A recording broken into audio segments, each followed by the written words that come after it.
Hello everyone. तो आज हम लोग एक टॉपिक डिस्कस करेंगे, डेमोक्रेसी। तो काफ़ी ज़्यादा डिटेल में डिस्कस करेंगे। इससे पहले मेरा एक शॉर्ट वीडियो आया था, लेकिन उसमें बहुत बच्चों को बहुत हद तक क्लियर नहीं हुआ था। तो आज हम लोग बहुत डिटेल में डिस्कस करेंगे।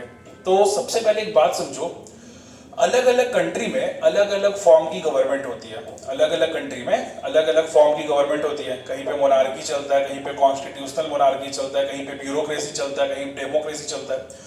तो सबसे पहले हम लोग डिटेल में ये डिस्कस करेंगे। आज का हम लोग का टॉपिक है कि डेमोक्रेसी क्या होता है। तो बहुत इजी है, बस है कि कॉन्सेप्ट को ना पकड़ते चलना। तो देखो, सबसे पहले डेमोक्रेसी में तुमको एक बात जो समझना है बहुत डिटेल में, कि यहां पे इस सिस्टम में जो गवर्नमेंट होगी ना, वो इलेक्टेड बाय द सिटीजंस होगी। इलेक्टेड बाय द सिटीजंस होगी। सबसे पहले इस चीज को समझना है डेमोक्रेसी में, कि जो भी गवर्नमेंट होगी वो इलेक्टेड बाय द सिटीजंस होगी। तो एक बात तो तुम्हारी साफ है कि ये जो गवर्नमेंट होगी, ये किसी भी कंट्री में रहने वाले जो सिटीजंस होंगे, किसी भी कंट्री में रहने वाले जो सिटीजंस होंगे, वो इलेक्ट करके भेजेंगे, तब जाकर के ये गवर्नमेंट बनेगी। ये बात क्लियर है कि इस कंट्री के जो भी सिटीजंस होंगे वो इलेक्ट करके गवर्नमेंट को भेजेंगे, ताकि वो गवर्नमेंट इन पे रूल कर सके। तब जाकर के आप बोलोगे कि ये एक डेमोक्रेटिक गवर्नमेंट है। लेकिन सारे बच्चों को यही कॉन्सेप्ट पता होता है, 9th क्लास के स्पेशली। समझना तुमको ये है कि डेमोक्रेसी का कॉन्सेप्ट यहां पर आकर के खत्म नहीं हो जाता है। डेमोक्रेसी का कॉन्सेप्ट सिर्फ इतना छोटा नहीं है कि ठीक है गवर्नमेंट जो है इलेक्टेड बाय द सिटीजंस हो गई, तो हम बोल देंगे कि ये जो गवर्नमेंट है ये डेमोक्रेटिक गवर्नमेंट है। ये गलत कॉन्सेप्ट है। पार्शियली करेक्ट है, पार्शियली करेक्ट है, लेकिन कंप्लीटली अगर आप बोलोगे कि क्या ये डेमोक्रेटिक गवर्नमेंट है, तो ये बात नहीं बनेगी। करना आपको ये होगा कि आपको ये जो गवर्नमेंट है ना, इसका टाइम पीरियड फिक्स करना होगा। टाइम पीरियड फिक्स करना होगा, या फिर आप बोलो इनका टेन्योर फिक्स करना होगा। जैसे कि इंडिया में जब कोई भी गवर्नमेंट इलेक्ट होती है, चाहे वो सेंट्रल गवर्नमेंट हो या स्टेट गवर्नमेंट हो, इंडिया में कोई भी गवर्नमेंट जब इलेक्ट होती है, चाहे वो स्टेट गवर्नमेंट हो या सेंट्रल गवर्नमेंट हो, उनका टाइम पीरियड सिर्फ 5 इयर्स का ही होता है। उनका टाइम पीरियड सिर्फ 5 इयर्स का होता है। 5 साल से ज्यादा गवर्नमेंट जा सकती है इमरजेंसी सिचुएशन में, वो हम लोग बाद में डिस्कस करेंगे। अभी हमको सिर्फ ये समझना है कि व्हाट इज डेमोक्रेसी, और डेमोक्रेटिक गवर्नमेंट होने के लिए क्या क्या कंडीशंस फुलफिल करने पड़ते हैं। तो सबसे पहली बात है कि जो भी डेमोक्रेसी में जो भी गवर्नमेंट होगी, सबसे पहले तो वो इलेक्टेड बाय द सिटीजंस होनी चाहिए। इलेक्टेड बाय द सिटीजंस होने के बाद अगर आप इस गवर्नमेंट को परमानेंट कर दोगे, अगर आप इस गवर्नमेंट को परमानेंट कर दोगे, तो इनके अंदर से तो ये डर हट जाएगा। इनके अंदर से तो ये डर हट जाएगा कि उनको कोई हटा भी सकता है। जब उनको कोई हटा नहीं पाएगा, जब उनको कोई हटा नहीं पाएगा, तो उनको वो डरेंगे क्यों? वो फिर तुमसे डरेंगे क्यों? ठीक है, गवर्नमेंट को डरने के लिए हम लोग नहीं बना रहे, लेकिन गवर्नमेंट पे एक सर्टेन प्रेशर तो होना चाहिए कि हाँ, सिटीजंस के बेनिफिट के लिए हमको काम करना है। लेकिन यहां पे अगर आप गवर्नमेंट का टेन्योर एक बार फिक्स कर दो कि ठीक है, आप एक बार इलेक्ट हो गए, अब जब तक आप रहोगे आप ही रहोगे, तो ये गवर्नमेंट धीरे धीरे डिक्टेटरशिप की तरफ बढ़ने लगेगी। तब ये गवर्नमेंट धीरे धीरे डिक्टेटरशिप की तरफ बढ़ने लगेगी। तब ये गवर्नमेंट जो है ना, वो आपके प्रेशर में काम नहीं करेगी, आपके बेनिफिट के लिए काम नहीं करेगी। तो ये पहला चीज है कि इलेक्टेड बाय द पीपल होना चाहिए। दूसरा चीज की टाइम पीरियड फिक्स होना चाहिए, कि हर बार एक रेगुलर इंटरवल के बाद इनका इलेक्शन होना चाहिए। जैसे कि इंडिया में 5 साल में होता है। तो ये बात क्लियर हुआ। अच्छा, फिर बात यह आएगा कि क्या इतने से डेमोक्रेटिक गवर्नमेंट का क्या सारा कंडीशंस फुलफिल हो गया? तो नहीं, अभी भी डेमोक्रेटिक गवर्नमेंट का सारा कंडीशंस फुलफिल नहीं हुआ है। अभी भी डेमोक्रेटिक गवर्नमेंट का सारा कंडीशंस फुलफिल नहीं हुआ है। तो अब क्या चाहिए? देखो, ठीक है, ये बात तो सही है कि फिक्स टाइम पीरियड पे इलेक्शन होना चाहिए, लेकिन जब आपका ये इलेक्शन होगा, तो ये इलेक्शन में कौन लोग पार्टिसिपेट करेंगे और कौन लोग वोट करेंगे? ध्यान से सुनना, कौन लोग पार्टिसिपेट करेंगे और कौन लोग वोट करेंगे, इसका भी तो ख्याल रखना पड़ेगा। कौन लोग पार्टिसिपेट करेंगे और कौन लोग वोट करेंगे। अब एक बात बताओ कि ठीक है, पहला कंडीशन फुलफिल हो गया, पहला कंडीशन फुलफिल हो गया कि the government should be elected by the people, ठीक है, इलेक्टेड। दूसरा कंडीशन भी फुलफिल हो गया, फिक्स टाइम, फिक्स टाइम। लेकिन अब हमको एक बात बताओ, तीसरा कंडीशन में आते हैं। अगर तुम्हारी कंट्री में, अगर तुम्हारी कंट्री में एक ही पॉलिटिकल पार्टी हो, अगर तुम्हारी कंट्री में एक ही पॉलिटिकल पार्टी हो, तो अगर सिर्फ ये पॉलिटिकल पार्टी ही इलेक्शन में कंटेस्ट करे, यही पॉलिटिकल पार्टी इलेक्शन में कंटेस्ट करे, तो जीतेगा कौन? तुम अगर अकेले एग्जाम लिखोगे तो अकेले तुम जीतोगे, अकेले तुम ही पास करोगे, अकेले तुम ही फर्स्ट आओगे। तो अगर किसी कंट्री में एक ही पॉलिटिकल पार्टी है, तो ये पॉलिटिकल पार्टी अगर कंटेस्ट करेगी तो सिर्फ यही पॉलिटिकल पार्टी जीतेगी। तो क्या यहां पे तुमको डेमोक्रेटिक गवर्नमेंट दिख रहा है? बिल्कुल नहीं दिख रहा है। डेमोक्रेटिक प्रिंसिपल्स के हिसाब से तुम्हारे पास हमेशा चॉइस होना चाहिए। डेमोक्रेटिक प्रिंसिपल के हिसाब से तुम्हारे पास हमेशा चॉइस होना चाहिए। अगर तुम्हारे पास चॉइस नहीं है, अगर तुम्हारे पास चॉइस नहीं है, तो फिर ये डेमोक्रेटिक गवर्नमेंट नहीं हुई। चाइना में भी तो वो लोग बोलते हैं कि भाई हम लोग डेमोक्रेटिक गवर्नमेंट है, हम लोग डेमोक्रेसी प्रैक्टिस करते हैं, लेकिन वहां पे एक ही पार्टी है, तो कैसे डेमोक्रेसी हुआ? अगर डेमोक्रेटिक प्रिंसिपल्स को आपको फुलफिल करना है तो मिनिमम 2 पॉलिटिकल पार्टी तो रखना ही पड़ेगा, मिनिमम 2 पॉलिटिकल पार्टी आपको रखना पड़ेगा। लेकिन ये फुलफिल होता है यूएसए में, यूएसए में 2 पार्टी सिस्टम चलता है, ठीक है।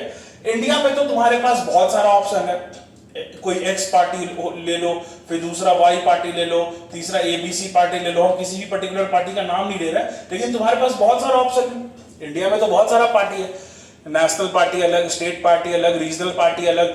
इसके बाद भी आप इंडिपेंडेंट इलेक्शन लड़ सकते हैं, इसके बाद भी आप इंडिपेंडेंट इलेक्शन लड़ सकते हैं। आप इंडिपेंडेंट होकर के लड़िए, मतलब कि अगर आपको कोई भी पॉलिटिकल पार्टी टिकट ना दे या फिर आपको किसी भी पॉलिटिकल पार्टी के साथ नहीं जाना है, तो आप अकेले इंडिपेंडेंट भी चुनाव लड़ सकते हैं, आप उसमें जीतिए, आप आइए, ठीक है। लेकिन यहां पर क्या होगा, अगर यहां पे तुम्हारे पास चॉइसेस नहीं होंगे, अगर तुम्हारे पास चॉइसेस नहीं होंगे, तो फिर ये डेमोक्रेटिक प्रिंसिपल्स के खिलाफ हो जाएगा, तो फिर ये डेमोक्रेटिक प्रिंसिपल्स के खिलाफ हो जाएगा। तुम्हारे पास हमेशा डेमोक्रेसी में चॉइस होना चाहिए। तो सबसे बड़ी बात है कि जब पहला कंडीशन फुलफिल हो गया कि government should be elected by the citizens, दूसरा government should be elected for a fixed period of time, तीसरा voters should have choice, voters should have a choice कि हम नंबर 1 पॉलिटिकल पार्टी को vote करें, 2 number को करें, 3 number को करें, 4 नंबर को, नंबर n तक जा सकता है, n तक जा सकता है। इसके बाद जब हम लोग यहां पे बात कर लिए कि कौन लोग इलेक्शन में खड़े हो सकते हैं, तो अब हमको ये भी बात करना पड़ेगा कि कौन इलेक्शन में वोटिंग कर सकता है। अब हमको ये भी बात करना पड़ेगा कि कौन इलेक्शन में वोटिंग कर सकता है, क्योंकि तुम्हारे कंट्री में तो भाई बहुत सारे सिटीजन्स होंगे, तुम्हारे कंट्री में तो बहुत सारे सिटीजन्स होंगे। तो सबसे बड़ी बात यह है कि बहुत सारे कंट्री में स्टार्टिंग में सिर्फ मेन को वोटिंग राइट्स थे, वीमेन को नहीं थे। स्टार्टिंग में सिर्फ मेन को वोटिंग राइट्स थे, वीमेन को नहीं थे। तो सबसे बड़ी बात है कि मेन प्लस वीमेन, और प्लस अगर कोई थर्ड जेंडर का है तो उसको भी, मेन वीमेन, और अगर कोई थर्ड जेंडर का है तो उसको भी, सभी को वोटिंग राइट्स होने चाहिए, सभी के पास वोटिंग राइट्स होने चाहिए, एक। दूसरा, सबके वोट्स के इक्वल वैल्यू होने चाहिए, वैल्यू जो होगा सबके वोट्स का वो इक्वल होगा। तो इस बात का आपको ध्यान रखना है, equal value equal weightage, equal value equal weightage. जब आपके पास नंबर ऑफ वोटर्स हैं तो सबसे पहली बात कि सारे वोटर्स को आप वोटिंग राइट दे दो। दूसरा, सबके वोटिंग राइट्स बिल्कुल इक्वल होने चाहिए। अब देखो एक बात, मान लो कि हम सिर्फ मेन को वोटिंग राइट्स दे, वीमेन को ना दे, सिर्फ मेन को वोटिंग राइट्स दे, वीमेन को ना दे, तो ये बिल्कुल गलत हो जाएगा, ये डेमोक्रेटिक प्रिंसिपल्स के बिल्कुल खिलाफ चला जाएगा। अगर हम किसी एक पर्टिकुलर रिलीजन को वोटिंग राइट्स दे दें, या फिर किसी एक पर्टिकुलर कास्ट को वोटिंग राइट्स दे दे, या फिर किसी एक पर्टिकुलर क्लास को वोटिंग राइट्स दे दे, तो भी ये गलत हो जाएगा। क्योंकि अगर कंट्री में सिटीजन्स रह रहे हैं तो नो मैटर क्या उनका रिलीजन है, क्या उनका कास्ट है, क्या उनका रीजन है, क्या उनका लैंग्वेज है, क्या उनका जेंडर है, हमको तो सबको देना पड़ेगा वोटिंग राइट्स, जो कि देना भी चाहिए, तभी तो डेमोक्रेसी बहाल होगी, वरना डेमोक्रेसी बहाल नहीं होगी। इन सब के बाद भी आपको ख्याल ये रखना है, इन सब के बाद भी ख्याल ये रखना होगा कि जब भी इलेक्शन हो, एक सेकेंड, जब भी इलेक्शन हो तो इलेक्शन बिल्कुल ट्रांसपेरेंट मैनर में होने चाहिए। जब भी इलेक्शन हो तो इलेक्शन बिल्कुल ट्रांसपेरेंट मैनर में होने चाहिए। अब ये ट्रांसपेरेंट मैनर में इलेक्शन कैसे हो भाई? गवर्नमेंट में अगर कोई आ गया पावर में तो वो क्यों चाहेगा कि हम इलेक्शन हार जाए? कभी नहीं चाहेगा। तो इसके लिए सबसे पांचवा पॉइंट ये बता रहे हैं कि ट्रांसपेरेंट मैनर में होना चाहिए। अब ट्रांसपेरेंट मैनर में अगर रखना है,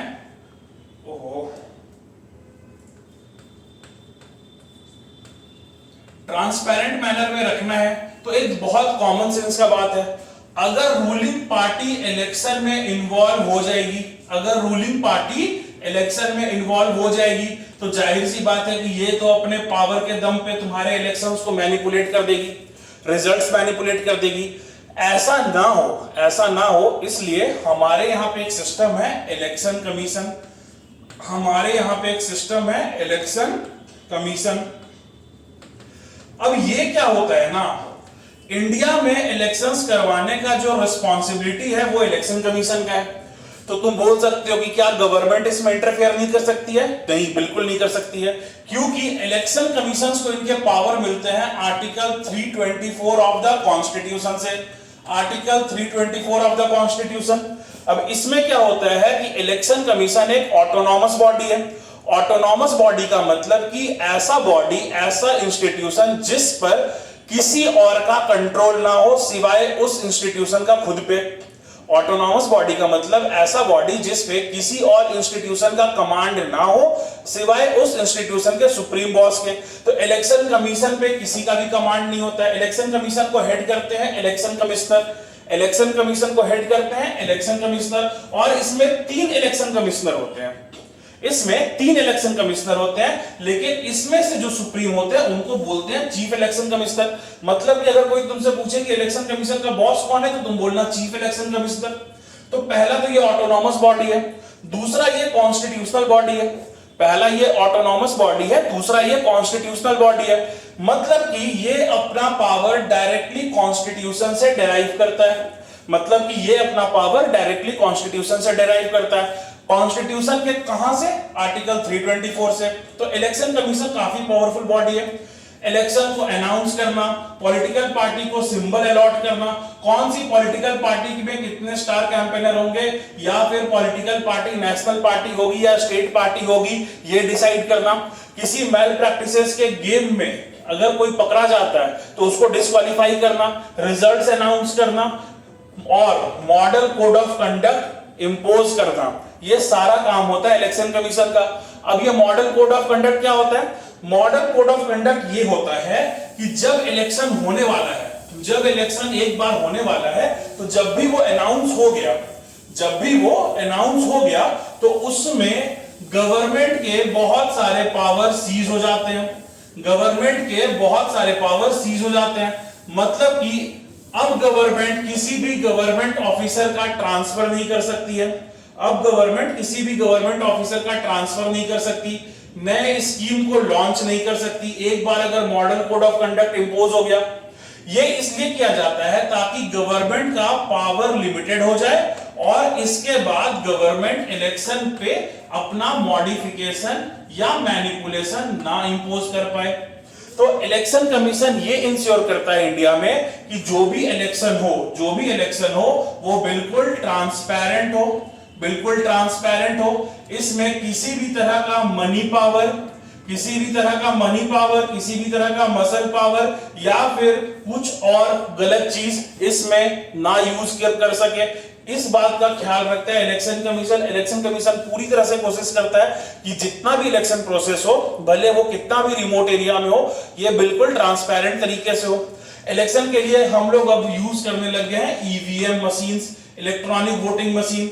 अब एक चीज बता देते हैं कि ये जो इलेक्शन कमीशन है इसके बारे में थोड़ा डिटेल समझ लेते हैं। इलेक्शन कमीशन जो है वो किनका किनका इलेक्शन करवाता है, इलेक्शन कमीशन किनका किनका इलेक्शन करवाता है।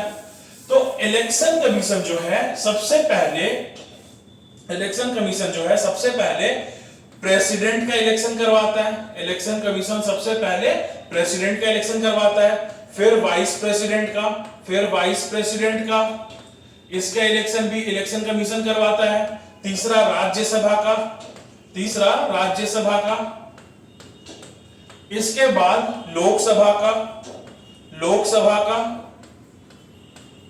लोकसभा के बाद विधानसभा का,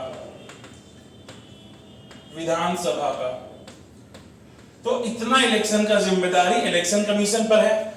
इसके बाद एक और होता है स्टेट इलेक्शन कमीशन। बस एक्स्ट्रा नॉलेज के लिए बता दे रहे हैं, स्टेट इलेक्शन कमीशन जो है हर स्टेट में पड़ने वाले panchayat and local bodies, her state में पड़ने वाले पंचायत एंड लोकल बॉडीज जो भी तुम कह लो, ठीक है ना, म्यूनिसिपल काउंसिल, म्यूनिसिपल कॉर्पोरेशन, ग्राम सभा, इन सब के इलेक्शन के लिए इलेक्शन कमीशन कंसर्न नहीं होता है, बल्कि एक अलग बॉडी है जो कि इलेक्शन कमीशन के ही अंडर में आती है, स्टेट इलेक्शन कमिश्नर या स्टेट इलेक्शन कमीशन, जिसको हेड करता है स्टेट इलेक्शन कमिश्नर।